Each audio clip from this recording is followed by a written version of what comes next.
Okay, നമ്മളപ്പോൾ ഇന്ന് വളരെ സിമ്പിളായിട്ട് ലോഗിനെ പറ്റിയാണ് നമ്മൾ പഠിക്കാൻ വേണ്ടി പോകുന്നത്. ലോഗ് ഇത്രയും കാലം നിങ്ങൾക്ക് പിടികൊടുക്കാതിരുന്നതിന് കാരണം ലോഗ് നിങ്ങൾക്ക് വായിക്കാൻ അറിയില്ല എന്നുള്ള ഒറ്റ തെറ്റ് കാരണമാണ്. അപ്പോൾ ഞാൻ ലോഗിനെ നിങ്ങൾക്ക് വായിക്കാൻ വേണ്ടി പഠിപ്പിച്ചു തരാം. വളരെ സിമ്പിളാണ്. 8 കാണുന്നുണ്ട്, 2 കാണുന്നുണ്ടല്ലോ. ഈക്വൽ ടു ഇടാൻ നിങ്ങൾക്ക് ബുദ്ധിമുട്ടൊന്നുമില്ലല്ലോ. ഒരു ഈക്വൽ ടു ഇടുക. ഒരു വശത്ത് എന്ത് എഴുതണം? 8, മറ്റേ വശത്ത് 2 എഴുതണം. 8 എഴുതി, 2 എഴുതി. ഇനി ഇതാണ് ബേസ്. ഈ ബേസിൻ്റെ മുകളിൽ നിങ്ങൾ എന്ത് എഴുതണം? ഒരു വട്ടം വരച്ച് വയ്ക്കുക. ഈ വട്ടമാണ് നമ്മുടെ ആൻസർ. ഇനി ഇതിനെ വായിച്ചാൽ മതി. ഒന്ന് വായിച്ച് നോക്കിയേ. 2 ഏത് സംഖ്യ ചെയ്യുമ്പോഴാണ് 8 കിട്ടുന്നത്? ഇത്തരം വായിക്കാൻ നിങ്ങൾക്ക് അറിയത്തില്ലേ? ഒന്ന് ശ്രമിച്ചു നോക്കുക. 2 ഏത് സംഖ്യ ചെയ്യുമ്പോഴാണ് 8 കിട്ടുന്നത്? നമുക്കറിയാം 2 എന്ന് ചെയ്യുമ്പോഴാണ് നമുക്ക് 8 കിട്ടുന്നത്. അപ്പോൾ 3 നമ്മുടെ ആൻസർ. അപ്പോൾ ഇവിടെ ഈ ഉള്ള മേളത്തെ സാധനമില്ലേ, ഇതാണ് നിങ്ങളുടെ ആൻസറായിട്ട് കൊടുക്കേണ്ടത്. നമുക്ക് ആൻസർ എത്ര കിട്ടിയത്? 3. ഇത്രയേ ഉള്ളൂ. ഇതാണ് ബേസ്. ഇതാണ് ലോഗ്. ലോഗിന് ഇങ്ങനെ വായിച്ചു കഴിഞ്ഞാൽ പ്രശ്നം തീർന്നു. മഴ വരുന്നുണ്ട്. ഇനി സൗണ്ടെല്ലാം പോകാൻ സാധ്യതയുണ്ട്. ഓക്കെ, അപ്പോൾ നിങ്ങൾ എന്താണ് ചെയ്യേണ്ടത്? 2ഉം 8ഉം ഒരു ഈക്വൽ ടു ഇടുക. അതിൻ്റെ ഒരു വശത്ത് 8 എഴുതുക, മറ്റേ വശത്ത് 2 എഴുതുക. മേളിൽ എന്ത് ചെയ്യണം? ബേസിൻ്റെ നേരെ മേളിൽ എന്ത് ചെയ്യണം? ഇതാണ് ബേസ്. ബേസിൻ്റെ നേരെ മേളിൽ എന്ത് ചെയ്യണം? ഒരു വട്ടം വരച്ച് വയ്ക്കണം. അതാണ് നമ്മുടെ ആൻസർ. ഇത്ര മാത്രം മനസ്സിലാക്കിയാൽ മതി. എന്നിട്ട് ഇനി വായിക്കുക. 2 ഏത് സംഖ്യ ചെയ്യുമ്പോൾ 8 കിട്ടും? നമുക്കറിയാം 2 ചെയ്യുമ്പോഴാണ് 8 കിട്ടുന്നത്. ഇനി വേറൊരെണ്ണം കാണിച്ചു തരാം.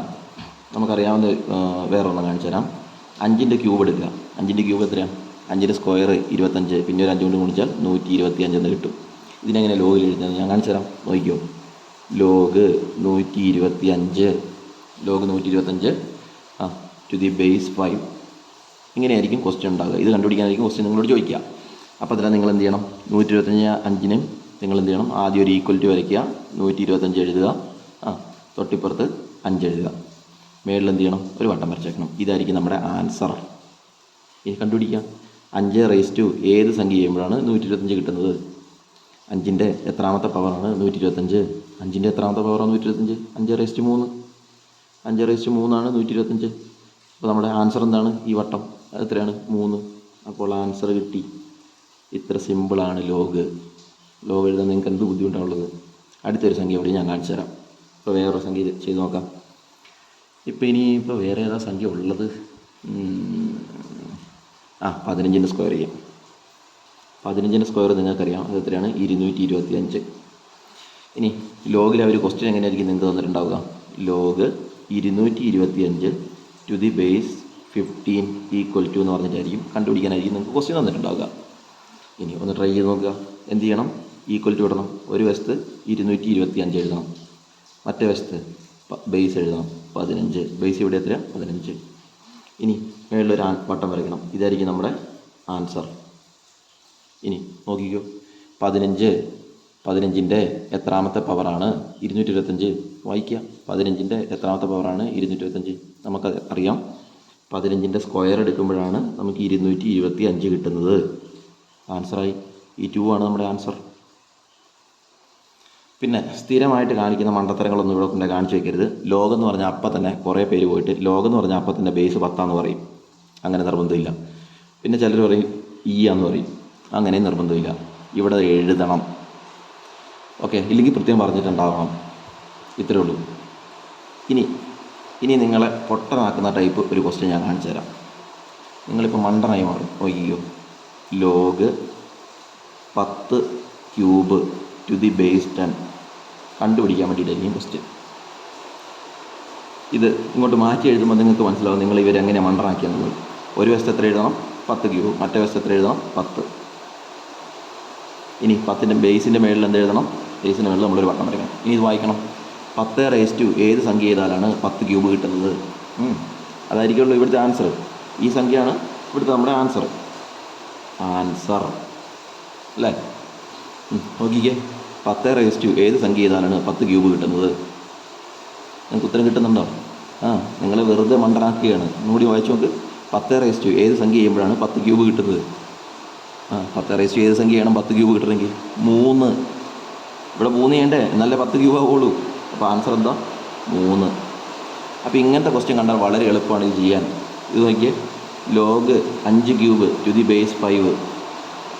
ഇങ്ങനത്തെ ക്വസ്റ്റ്യൻ കണ്ടാൽ വളരെ എളുപ്പമാണ് ചെയ്യാൻ. ആദ്യം തന്നെ എന്ത് ചെയ്യണം? ഒരു ഈക്വൽ ടു ഇടണം. അതിൻ്റെ ഒരു വശത്ത് എത്ര എഴുതണം? 5 ക്യൂബ്. മറ്റേ വശത്ത് 5. ബേസ് എത്ര? 5. ഇതിൻ്റെ മേളിലാണ് നമ്മുടെ ആൻസർ ഇരിക്കുന്നത്. 5 ഏത് സംഖ്യ ചെയ്യുമ്പോഴാണ് 5 ക്യൂബ് കിട്ടുന്നത്? 5 ഏത് സംഖ്യ ചെയ്യുമ്പോഴാണ് 5 ക്യൂബ് കിട്ടുന്നത്? 3 തന്നെ ആവണ്ടേ ഇവിടെ?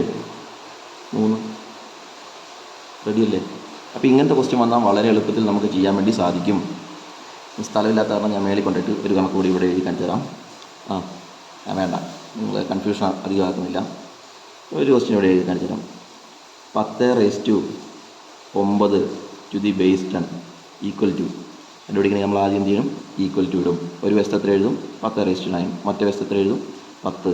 മേളിൽ എന്ത് എഴുതും? വട്ടം വരച്ച് വയ്ക്കും. ഈ വട്ടമായിരിക്കും നമ്മുടെ ആൻസർ. ഇനി വായിക്കാം. 10⁹ ഏത് സംഖ്യ ചെയ്യുമ്പോഴാണ് 9 കിട്ടുന്നത്? വായിക്കേ. 10⁹ ഏത് സംഖ്യ ചെയ്യണം? 10⁹ ഏത് സംഖ്യ ചെയ്യണം? 9 കിട്ടണമെങ്കിൽ 9. 10⁹9 ഇതല്ലേ 10⁹9 കിട്ടുള്ളൂ. അപ്പോൾ 9 ആണ് ഇതിൻ്റെ ആൻസർ. അപ്പോൾ ഇത്രയേ ഉള്ളൂ ലോഗ്. അപ്പോൾ ലോഗ് ഇത്രയും കാലം നിങ്ങൾക്ക് ആൻസർ ചെയ്യാൻ പറ്റാതിരുന്നതിന് കാരണം എന്താണെന്ന് വെച്ച് കഴിഞ്ഞാൽ ലോഗ് നിങ്ങളുടെ മാത്സിൻ്റെ സിലബസിലില്ല. പക്ഷേ ലോഗ് കെമിസ്ട്രിയിലും ഫിസിക്സിലും ഒക്കെ ഇങ്ങനെ മാറി മാറി ഉപയോഗിക്കുന്നുണ്ടായിരുന്നു. അത് കാരണമാണ് നിങ്ങൾക്ക് ലോഗ് ഇത്രയും കാലം കിട്ടാതിരുന്നത്. നിങ്ങളുടെ ഫാക്ടോറിയൽ നിങ്ങളുടെ സിലബസിലുണ്ട് അല്ലേ? പിന്നെ അതേപോലെ എന്താ ട്രിഗ്നോമെട്രി നിങ്ങളുടെ സിലബസിലുണ്ട്. പക്ഷേ ലോഗ് നിങ്ങളുടെ സിലബസിലുണ്ടായിരുന്നോ എവിടെയെങ്കിലും? ഇല്ല. ആ ഒരു കാരണത്താലാണ് നിങ്ങൾക്ക് കിട്ടാതിരുന്നത്, അല്ലാതെ നിങ്ങൾ മണ്ടന്മാരായതുകൊണ്ടല്ല. ഇനി ലോഗുമായിട്ട് ബന്ധപ്പെട്ട് പഠിക്കേണ്ട പ്രധാനപ്പെട്ട കാര്യമുണ്ട്. ലോഗ് എ ോട് ലോഗ് ബി കൂട്ടുന്നതിന് പകരം നമുക്ക് അങ്ങനെ എഴുതാം, ലോഗ് എ ഇൻറ്റു ബി എന്ന് എഴുതി വയ്ക്കാം. അപ്പോൾ ഇവിടെ പ്ലസ് വരുമ്പോൾ ഇവിടെ എന്ത് ചെയ്യണം? മൾട്ടിപ്ലിക്കേഷൻ വരും. ഇനി സ്വാഭാവികമായിട്ട് നിങ്ങൾക്കറിയാം ലോഗ് എ മൈനസ് ലോഗ് ബിയുടെ ആൻസർ എന്തായിരിക്കും നിങ്ങൾക്ക് തന്നെ അറിയാം. പ്ലസ് വരുമ്പോൾ എന്ത് ചെയ്യണം? ഇൻറ്റു ചെയ്യാം. അപ്പോൾ മൈനസ് വരുമ്പോൾ സ്വാഭാവികമായിട്ടും എന്ത് തന്നെയായിരിക്കും ആൻസർ വരിക? ഡിവിഷൻ ആയിരിക്കും, A/B. ഓക്കെ, അത് കഴിഞ്ഞു. ഇനി വളരെ പ്രധാനപ്പെട്ട ഒരു കാര്യം പറയാനുണ്ട്. ലോഗ് 5 ക്യൂബ് വന്നാൽ അതിൻ്റെ ആൻസർ എത്രയായിരിക്കും? പവറിനെ എടുത്ത് ഫ്രണ്ട് വയ്ക്കുക. ഒന്നും നിങ്ങൾ കാണുന്നില്ലായിരുന്നു അല്ലേ? ഓക്കെ, പവറിനെ എടുത്തിട്ട് ഫ്രണ്ട് വയ്ക്കുക. എന്നിട്ട് എന്ത് എഴുതണം? ലോഗ് എഴുതണം. 3 ഇൻറ്റു ലോഗ് 5 ആയിരിക്കും ഇതിൻ്റെ ആൻസർ. അതന്നെ പരിപാടിയാണ് സാറേ. ഇവിടെ ബേസ് എഴുതിയിട്ടുണ്ടോ? ഇല്ല, ബേസ് എഴുതിയിട്ടില്ല. അത് എഴുതാൻ വിട്ടുപോയോ? അത് എഴുതാൻ വിട്ടുപോയി. അപ്പോൾ ഇങ്ങനെ ക്വസ്റ്റ്യൻ വന്നാൽ എന്ത് ചെയ്യണം? ഒരു സംഖ്യയ്ക്ക് പവർ കൂടി വന്നാൽ നിങ്ങൾ എന്ത് ചെയ്യണം? ആ പവറിനെ എടുത്ത് ഫ്രണ്ട് വെച്ചാലും അത് സെയിം ആൻസർ ആയിരിക്കും. ഇതെങ്ങനെ ഇക്വേഷനായിട്ട് എഴുതാം? Log A⁻n is equal to എന്നിനെ നിങ്ങൾ എന്ത് ചെയ്യും? ഫ്രണ്ട് വയ്ക്കും. എന്നിട്ട് നിങ്ങൾ എന്ത് എഴുതും? ലോഗ് എന്ന് എഴുതും. അത് സെയിം ആയിരിക്കും. പഠിച്ചോ? ഈ 3 കാര്യങ്ങൾ പഠിക്കാനുള്ളൂ. ഇക്വേഷൻ 1, 2, 3 ഇക്വേഷൻ പഠിച്ചു വയ്ക്കുക. ഇത് പവറിൻ്റെ ഇക്വേഷനാണ്. നോക്ക്, ഇത് പവറിൻ്റെ ഇക്വേഷനാണ്. പവറിൻ്റെ ഇക്വേഷൻ വളരെ എളുപ്പമാണ്. പവറിനെ നിങ്ങൾ എടുക്കുക, ഫ്രണ്ടിലേക്ക് കൊണ്ട് എഴുതുക. അതല്ലേ എഴുതിയിട്ടുള്ളൂ. എന്നിട്ട് ഇവിടെ എന്താ? 3 ലോഗ് 5 എന്ന് വായിക്കുക. അപ്പോൾ എത്ര സിമ്പിളാണ് കാര്യങ്ങൾ. അപ്പോൾ ലോഗ് വളരെ എളുപ്പമാണ്. ലോഗ് പഠിച്ചിട്ട് പോകുക. അപ്പം ഇനി നിങ്ങൾക്ക് ഇത് പഠിക്കാൻ വേറെ അവസരമൊന്നുമില്ല. ഇനി നിങ്ങൾ ആരും ഇത് പഠിപ്പിക്കുകയുമില്ല. അപ്പോൾ ഇതൊക്കെ ഇത്രയേ ഉള്ളൂ. ബേസ് അറിഞ്ഞ് പഠിക്കുകയാണെങ്കിൽ വളരെ എളുപ്പത്തിൽ കാര്യങ്ങൾ നമുക്ക് നീക്കാൻ പറ്റും. അപ്പം ഇപ്പോൾ പറ്റുന്നവരൊക്കെ പൗലോമോഷണ ക്ലാസ്സിലേക്ക് വരിക. അപ്പോൾ അത്രയേ ഉള്ളൂ. Paid promotion. ഓക്കെ.